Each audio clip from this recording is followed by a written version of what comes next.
Hi నమస్తే దోస్తులు, అందరూ ఎట్లా మంచిగా మీరు కనుక నా వీడియో ఫస్ట్ టైం చూసినప్పుడు ప్లీజ్ లైక్ చేయండి, షేర్ చేయండి, కమెంట్ చేయండి, సబ్స్క్రైబ్ చేసుకోవడం మాత్రం మర్చిపోకండి. పక్కన బెల్ ఐకాన్ ఆన్ చేస్తే నేను ఎప్పుడు వీడియో పెట్టినా మీకు నోటిఫికేషన్ కింద వచ్చేస్తుంది. ఈ రోజు 2 సినిమాలు అయితే రిలీజ్ అయినాయి. ఒకటి పేక మెడలు అని చెప్పి, ఇంకోటి ప్రియదర్శి గారు నటించిన డార్లింగ్ అనే సినిమా. సో ఈ 2 సినిమాలలో మీరు ఏ సినిమా చూసిర్రు, మీకు ఎంత బాగా నచ్చింది అనేది నా కమెంట్ సెక్షన్లో చెప్పండి. నేను చూస్తాను, నేను రిప్లై చేస్తాను ఖచ్చితంగా. ఈరోజు 2 పెద్ద విచిత్రాలు అయితే జరిగినాయి. ఫస్ట్ విచిత్రం ఏంటంటే, ఈ సోకాల్డ్ బగాడి దున్నపోతూ ఎవడైతే ఉన్నాడో పిచ్చకుంట్లోడు, వాడు పొద్దున్న లేవ్వంగానే మార్నింగ్ షో కూడా నాకు తెలిసి పళ్ళ ఆ టైం 10 ఆ టైం కూడా మార్నింగ్ షో పళ్ళ 9:30కో 9కో డార్లింగ్ సినిమాకి సంబంధించిన రివ్యూ పెట్టేసిండు. అది బేసిక్గా ఆయన సెల్ఫ్ ఒపీనియన్. అది ఆ సెల్ఫ్ ఒపీనియన్ని ఏం చేసిండంటే డార్లింగ్ రివ్యూ అని చెప్పేసి పెట్టేసిండు, పోస్ట్ అయితే పెట్టేసిండు. దాంట్లో నభా నటేష్ గారు యాక్టింగ్, అసలు ఆమె యాక్టింగ్ వచ్చా, ఆమెకి యాక్టింగే రాదు, ఆమెకి ఎందుకు అసలు ఇంత హెవీ వెయిట్ ఉన్న రోల్ ఆమెకి ఎందుకు ఇచ్చారని చెప్పి నానా మాటలు ఏమేమో అనేసిండు మనోడు. మరి ఎవరికి ఏ రోల్ ఇవ్వాలని చెప్పే అంత నాలెడ్జ్ నీకు ఉన్నప్పుడు నువ్వు ఒక షార్ట్ ఫిల్మ్ తీయడానికి నీకు ఇబ్బంది ఏంటో నాకైతే అర్థం కావట్లేదు.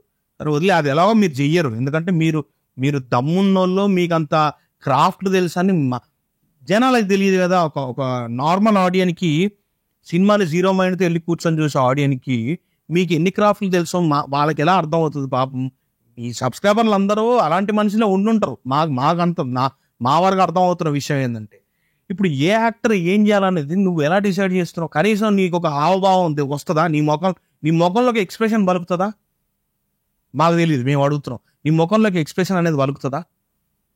వాళ్ళని నువ్వు జడ్జ్ చేస్తున్నావు, వాళ్ళని హీరోయిన్లు చేసిన డైరెక్టర్లను నువ్వు జడ్జ్ చేస్తున్నావు. అక్కడ నీకు డైరెక్షన్ వచ్చు, నువ్వు జనాలందరికీ నువ్వేదో పెద్ద క్రిటిక్, నీకు అసలు వేరే లెవెల్లో జడ్జ్ చేస్తావు సినిమా. నువ్వు అన్ని నీకు తెలిసినంత సినిమాలు నడిచి ఇంకోటి తెలియదు అన్నట్టు నువ్వు క్రిటిసైజ్ చేసి పడేస్తావు, జడ్జిమెంట్ చేసి పడేస్తావు సినిమా. నాకు ఒక విషయం అర్థం కావట్లేదు నిజంగా. శుక్రవారం ఇవాళ పొద్దున మార్నింగ్ షో పడింది, కనీసం మొన్నటిదాకా మ్యాట్ని వరకు అన్న ఆగేటోళ్ళు కదరా నాయన మీరు.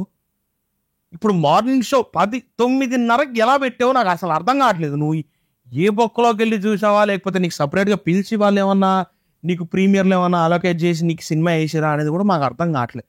అంత అర్లీ మార్నింగ్గా పొద్దున అడుగు తినేవాడు ఇంటి ముందుకు వచ్చి అడుగు తిన్నట్టు చేసావు నువ్వు. ఖచ్చితంగా నువ్వు అసలు అంతగా దిగజారి నువ్వు చేసినావు రివ్యూ అనేది. ఎందుకు మీ సెల్ఫ్ ఒపీనియన్లు అన్నీ రివ్యూ పేరు చెప్పేసి నరికి పడేస్తారు సినిమాల్ని? అరే బాబు, వాడు కొన్ని కోట్లు పెట్టి సినిమాలు తీశారు నాయన.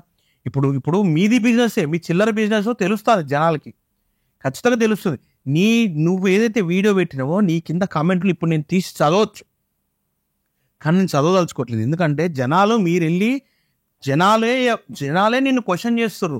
ఎట్లరా నాయన ఇంత పొద్దున్న ఇంత అర్లీ మార్నింగ్ బిచ్చపోడు వచ్చినట్టు వచ్చి నువ్వు రివ్యూ చెప్తున్నావు? నాకు అర్థం కావట్లేదు. సినిమా పోవాలని ఇంట్రెస్టే మాకు చచ్చిపోతుంది. ట్రైలర్ ఇంట్రెస్టింగ్ అనిపించింది, ట్రైలర్ బాగా అనిపించింది, మేము సినిమా చూసి మేము జడ్జ్ చేసుకుంటాం కదా, నువ్వెవడరా మాకు మీ ఒపీనియన్ అంతా తీసుకొచ్చి మా మీద రుద్దడానికి కింద కామెంట్స్ చేస్తారు జనాలు. ఇప్పుడు ఈ వీడియో ఎవరైతే చూస్తారో మీరు వెళ్ళి ఆ పెద్ద మనిషి వీడియో కింద చూస్తే ఆయనకి ఏం కామెంట్లు వచ్చినాయి ఏందనేది మీకు కూడా కనిపిస్తుంది. 100% జనాలు మారుతున్నారు. జనాల పర్స్పెక్టివ్ ఆఫ్ వ్యూ, జనాలు ఏ విధంగా చూడాలనుకుంటున్నారో ఆ విధంగా చూస్తున్నారు. మీ దరిద్రపు కొట్టు బిజినెస్ కూడా అందరికి అర్థమవుతుంది. ఒకటి గుర్తుపెట్టుకోండి, మీరు రివ్యూలు చెప్పడం కూడా తప్పని ఎవడు అనట్లా, మీరు ఒపీనియన్ చెప్పడం కూడా ఎవరు తప్పని అనట్లా, కానీ దానికి ఒక పద్ధతి అనేది ఏడ్చి సచ్చింది. పొద్దున ఒక బిజినెస్ మ్యాన్, ఒక ప్రొడ్యూసర్ వచ్చి సినిమా తీసి జనాలు ఎంటర్టైన్ చేయడం కోసం కొంతమందిని కాస్ట్ని రిక్రూట్ చేసుకొని పెద్ద పెద్ద డిపార్ట్మెంట్స్ అందరినీ క్రాఫ్ట్లన్నీ తీసుకొని వాళ్ళు సినిమా చేసి మన ఆడియన్స్ ముందుకు తీసుకొస్తున్నప్పుడు కొంత టైం ఇవ్వాలా మనం ఖచ్చితంగా వాళ్ళ బిజినెస్. ఇప్పుడు ఒక ప్రొడ్యూసర్ బతికితేనే భయ్యా రేపు పొద్దున ఇంకొక సినిమా వస్తుంది, ఇంకొక కొత్త క్రియేటర్కి, ఇంకొక కొత్త డైరెక్టర్కి అవకాశం అనేది వస్తుంది. నువ్వు ఆ అవకాశాన్ని చంపేసిన తర్వాత ఎందుకు ఇక పాపం ఊర్లో వదిలేసి సినిమా ఇండస్ట్రీలో ఏదో సాధిద్దామని చెప్పేసి బట్టలు చదువుకొని వచ్చి కృష్ణనగర్లో బతుకుతారు జనాలు, యూతే మొత్తం. మరి వాళ్ళు ఎటు పోవాలో చెప్పు? నువ్వు ఉన్న ఇండస్ట్రీని చంపేద్దామని కూర్చుంటే ప్రొడ్యూసర్కి ఇంకొక అవకాశం ఎలా ఇస్తావురా?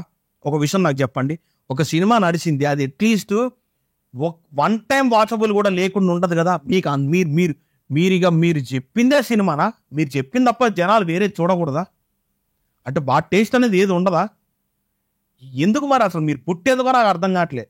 ఇప్పుడు ఆ ప్రొడ్యూసర్ ఒక సినిమా తీశాడు, ఆయనకి పెట్టిన డబ్బులు పెట్టిన కాడికి రాకున్నా ఒక ఒక ఒక కొంత డబ్బు నష్టపోయినా కూడా ఆయన కొద్దిగా ధైర్యం చేసి, సరే దగ్గర వరకు వచ్చినాం, మన కాంటెంట్ అంతా రీచ్ కాక జనాలకు నచ్చదేమో, ఇంకొద్దిగా బెటర్ చేసుకుందామని ఆయనకు ఒక ఛాన్స్, ఒక ఆపర్చునిటీ ఇచ్చినట్టు ఉంటుంది.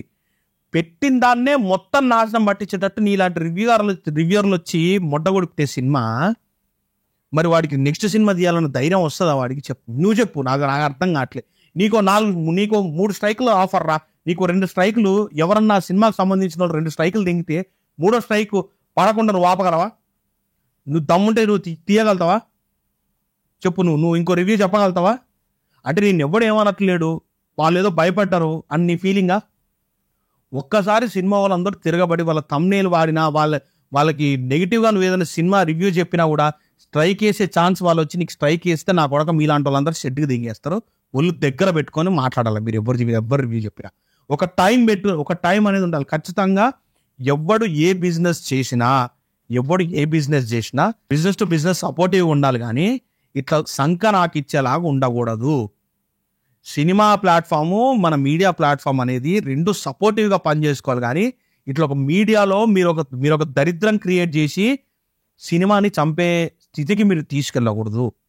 శుక్రవారం సినిమా రిలీజ్ అయితే శుక్రవారం శనివారం వదిలేయండి, ఆదివారం కూడా వదిలేయాలి, లెక్కకైతే వదిలేయాలి. సిగ్గు శరం మానం ఎవడన్నా ఉన్నోడు ఉంటే ఆ 3 రోజులు వదిలేసి నీ ఒపీనియన్, నీ జడ్జిమెంట్ అయితే ఏం మారదు కదా. నువ్వు ఫ్రైడే చూసిన సినిమా అప్పుడు వచ్చిన ఒపీనియన్ అయితే నీకు సండేకి మారిపోదు కదా. మీరు మండే రిలీజ్ చేయంటారా రివ్యూలు? కానీ చెయ్యరు. ఎందుకు చెయ్యరంటే, మాకు పలానా వ్యూస్ శుక్రవారం రిలీజ్ చేస్తేనే మాకు బిజినెస్ నడుస్తుంది, మాకు డబ్బులు వస్తాయి, మాకు రివ్యూలు జనాలు చూస్తారు. అదే మండే రోజు రిలీజ్ చేస్తే ఆ ఫైర్ ఎక్కడ ఉంటుంది, ఆ వీడియోలు ఎవరు చూస్తాడు అనే దృక్పథం మీకు. అది జనాలు ఇకనైనా మీరు అర్థం చేసుకోవాలి. వాళ్ళ సెల్ఫ్ ఒపీనియన్ వాళ్ళు చెప్తారు, వాళ్ళకి సినిమా ఎలా నచ్చిందో వాళ్ళు చెప్తారు. అది మనం ఖచ్చితంగా ఒపీనియన్ తీసుకోవద్దు. ఈ నా కొడుకుల వీడియోలు చూడాలని మీకు అంతగా అనిపిస్తే మీరు సినిమాకి వెళ్ళండి. మీరు సినిమా చూసి వచ్చిన తర్వాత ఈ దరిద్ర జడ్జిమెంట్ చూడండి. ఈ దరిద్ర జడ్జిమెంట్ కూడా కాదు, జస్ట్ ఇట్స్ అన్ ఒపీనియన్, అది రివ్యూ కూడా కాదు. రివ్యూ చెప్పడానికి ఒక అర్హత ఉండాలి ఖచ్చితంగా. వాడు ఒక ఫిల్మ్ మేకర్ అయి ఉంటేనే ఒక రివ్యూ చెప్పగలుగుతాడు. ఎందుకంటే ఏం మైనస్లు ఉన్నాయి, ఏం నెగిటివ్లు ఉన్నాయి, ఏది చేసుంటే బాగుండేది అనేది ఒక ఫిల్మ్ మేకర్ అయితే చెప్పగలుగుతాడు. ఈ కుక్కలకి ఆ స్థాయి అనే విషయం జనాలు ఖచ్చితంగా మీరు అర్థం చేసుకోండి.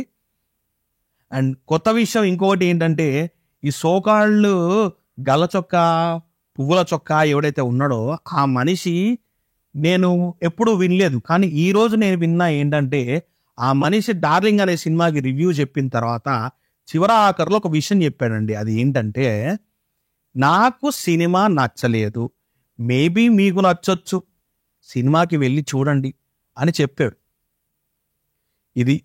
ఈ విషయం ఎప్పుడన్నా చెప్పాడా ఇంతకుముందు వీడియోలలో? చెప్పలేదు, ఖచ్చితంగా చెప్పలేదు. సబ్స్క్రైబ్ చేసుకోవచ్చు కదా పుచ్చుక్ అని చెప్పేటోడు, కానీ ఈ విషయం ఎప్పుడన్నా చెప్పాడా? నాకు సినిమా నచ్చలేదు, మీకు నచ్చొచ్చు, వెళ్ళి చూడండి ఖచ్చితంగా అని చెప్పాడా? నిజంగా జనాలు మనమే వాళ్ళని క్వశ్చన్ చేస్తే ఖచ్చితంగా మార్పు మొదలవుతుంది. అండ్ నేను అదే రిక్వెస్ట్ చేస్తున్నా, ఒకవేళ సినిమా బతకకపోతే నేను నాలాంటి వాళ్ళు ఇంకా రేపు పొద్దున 10 మంది క్రియేటర్లు, కథలు రాసేవాళ్ళు, డైరెక్షన్ చేసేవాళ్ళు, కెపాసిటీ ఉన్న టాలెంటెడ్ ఉన్న డైరెక్టర్లు చాలా మంది ఉన్నారు ఇండస్ట్రీలో. బయట చిన్న పనులు చేసుకుంటూ ఏదో ఒక రోజు అవకాశం వస్తుందని బతుకుతున్నారు. వాళ్ళకి ప్రొడ్యూసర్ దొరకకపోతే వాళ్ళని హత్య చేసిన వాళ్ళు మీరే అవుతారు, గుర్తుపెట్టుకోండి. ఖచ్చితంగా ఒక బిజినెస్ నడవట్లేదంటే దానికి 100% డైరెక్ట్ కారణం మీరు అవుతారు, కానీ మీరు కనపడట్లేరు బయటకు, అంతే. ఒక్కసారి సెలబ్రిటీలు అందరూ గట్టిగా కూర్చొని మిమ్మల్ని లేపారేయాలంటే వాళ్ళకి ఆటాన ఖర్చు కాదు. మీరు సినిమాలు రివ్యూలు ఇస్తారు, వాళ్ళ కంటెంట్ మీద మీరు ఇట్లా చేస్తారని వాళ్ళు ఒక్కసారి స్ట్రైక్ చేయడం స్టార్ట్ చేస్తే షెడ్కి దెంగేస్తారు. మీరు గుర్తుపెట్టుకోండి, ఎప్పుడన్నా కూడా మీడియా అండ్ సినిమా వాళ్ళు కలిసిమెలిసి పని చేసుకోవాలి. అర్థమవుతుందా? వంశీ సారు ఎప్పటి నుంచో రిక్వెస్ట్ మోడ్లోనే అడుగుతున్నాడు. నేను ఇంకా 3 రోజులని మాట్లాడుతున్నాను, ఆయన అయితే ఒకటే రోజు అంటాడు. ఒక ఫ్రైడే వదిలేయండి, జనాలకి ఇవ్వండి ఆ ఆప్షన్, వాళ్ళు డిసైడ్ చేసుకుంటారు అని అడుగుతున్నాడు. కానీ మీరే క్లియర్గా ఒప్పుకున్నారు రా నాయన. ఆ వీడియో క్లిప్లు నేను ఇప్పుడు ప్లే చేస్తా. మీరే కరెక్ట్గా మీడియా పర్సన్లు ఎవరైతే ఉన్నారో మీరే ఒప్పుకున్నారు, ఇది బిజినెస్ కదా, మీ బిజినెస్ మీది, మా బిజినెస్ మాది, ఎవ్రీ ఫ్రైడే మా బిజినెస్ రోజు అని మాట్లాడాడు ఆ రివ్యూ పర్సన్. ఆయన ఎవరో మరి నాకు తెలియదు. ఆయన మాట్లాడండి, అదే మాట మాట్లాడండి ఆయన. ఎండ్ ఆఫ్ ది డే ఖచ్చితంగా మీరు సినిమాని ఒక బిజినెస్ నాశనం పట్టిస్తానికి క్రియేట్ అవుతున్నారు. అది చాలా తప్పు.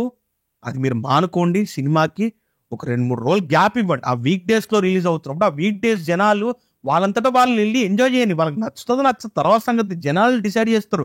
మిగతా వీక్స్ ఏమి ఉండాలో మీ జడ్జిమెంట్, మీ సెల్ఫ్ ఒపీనియన్ అనేది మీరు ఒక ఇన్ఫ్లుయెన్సర్ లాగా రెడీ అయిపోయి జనాల మీద రుద్దకండి. పాపం అన్ని క్రాప్లు తెలిసిన వాళ్ళు మిమ్మల్ని ఎవరు దేగడబయ్యా, మిమ్మల్ని బొచ్చుతో పీకి పడేస్తారు.